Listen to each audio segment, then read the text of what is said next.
Assalamualaikum warahmatullahi wabarakatuh. Perkenalkan, nama Ibu Mutia Fajarika, dan pada kesempatan kali ini Ibu akan mengajarkan materi kelas 10 bab 2, yaitu tentang dasar-dasar pemetaan.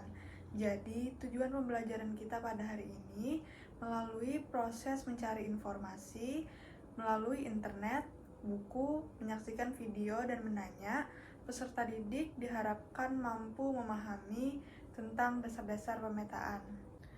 Baiklah, untuk mempersingkat waktu, kita langsung saja masuk ke materi tentang dasar-dasar pemetaan. Yang pertama adalah definisi peta. Jadi, menurut Peraturan Pemerintah Nomor 8 Tahun 2013 tentang Ketelitian Peta Rencana Tata Ruang, mendefinisikan peta adalah suatu gambaran unsur-unsur alam atau buatan manusia yang berada di atas maupun di bawah permukaan bumi yang digambarkan pada suatu bidang datar dengan skala tertentu. Selanjutnya yaitu jenis peta. Jenis peta berdasarkan isi dibagi menjadi dua. Yang pertama adalah peta umum, dan yang kedua adalah peta khusus atau peta tematik. Jadi, peta umum adalah peta yang menggambarkan semua kenampakan umum yang berada di permukaan bumi. Contoh peta umum adalah peta rupa bumi, peta dunia, peta topografi, dan peta korografi. Lalu yang kedua yaitu peta tematik atau peta khusus, adalah peta yang menggambarkan permukaan bumi dengan tema tertentu yang bergantung pada tujuan pemetaan, misalnya seperti peta geologi, peta permukiman kumuh, dan sebagainya. Lalu ada jenis peta itu berdasarkan skala. Nah, yang pertama adalah peta kadaster.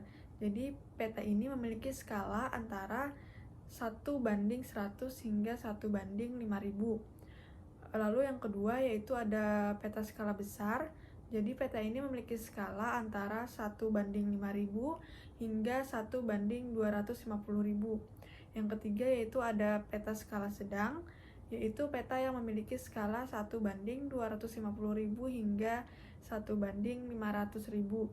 Dan yang terakhir adalah peta skala kecil, yaitu peta yang memiliki skala 1:500.000 hingga 1:1.000.000. Selanjutnya adalah komponen-komponen peta. Yang pertama adalah judul peta. Judul peta memuat isi peta. Dari judul peta dapat diketahui daerah yang dipetakan, sesuatu yang dipetakan, dan waktu pemetaan. Yang kedua yaitu skala peta. Skala peta merupakan perbandingan antara jarak yang ada di peta dan jarak sebenarnya di lapangan. Yang ketiga ada orientasi peta atau petunjuk arah. Jadi orientasi peta adalah untuk menunjukkan arah mata angin utara, selatan, barat, dan timur. Yang keempat yaitu sumber dan pembuat peta.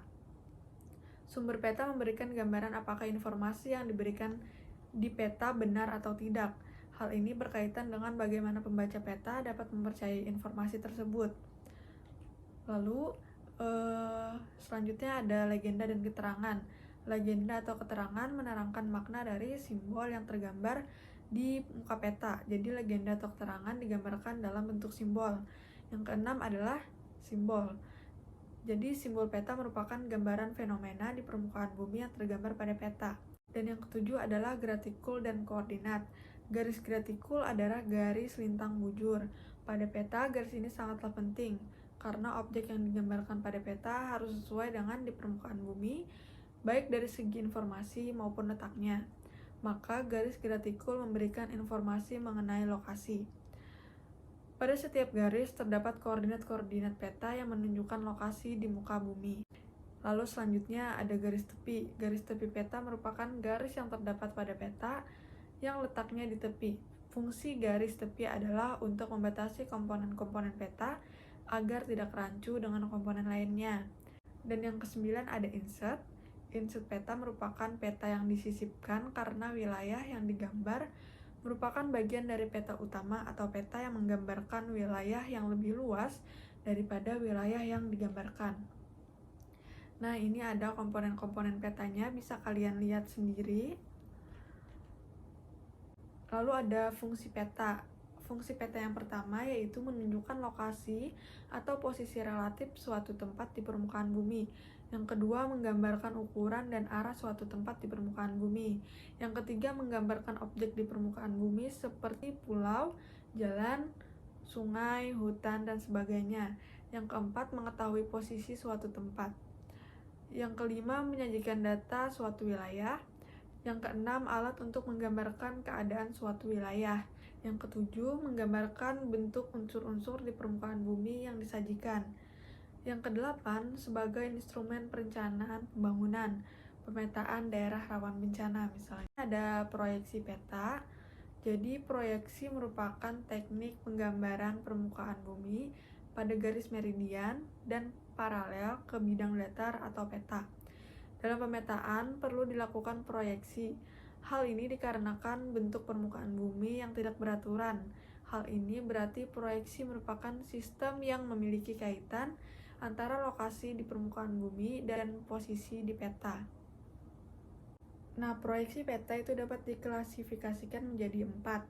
Yang pertama yaitu berdasarkan bidang proyeksi, yang kedua posisi sumbu simetri bidang proyeksi, yang ketiga kedudukan bidang proyeksi terhadap bumi, dan yang keempat itu ketentuan geometrik. Nah, berdasarkan bidang proyeksi itu dibagi lagi menjadi 3, yaitu proyeksi azimutal, proyeksi kerucut, dan proyeksi silinder.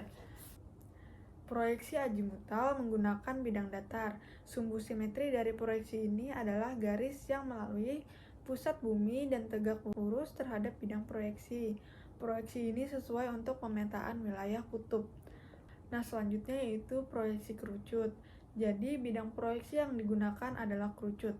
Sumbu simetri dari proyeksi ini adalah sumbu dari kerucut yang melalui pusat bumi.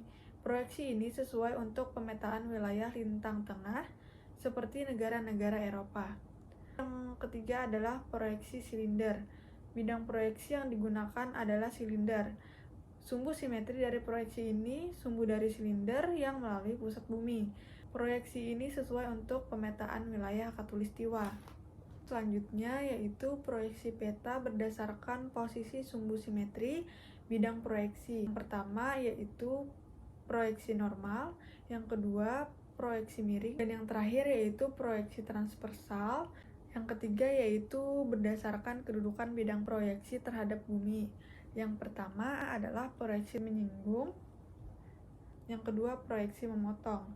Yang terakhir itu berdasarkan ketentuan geometrik.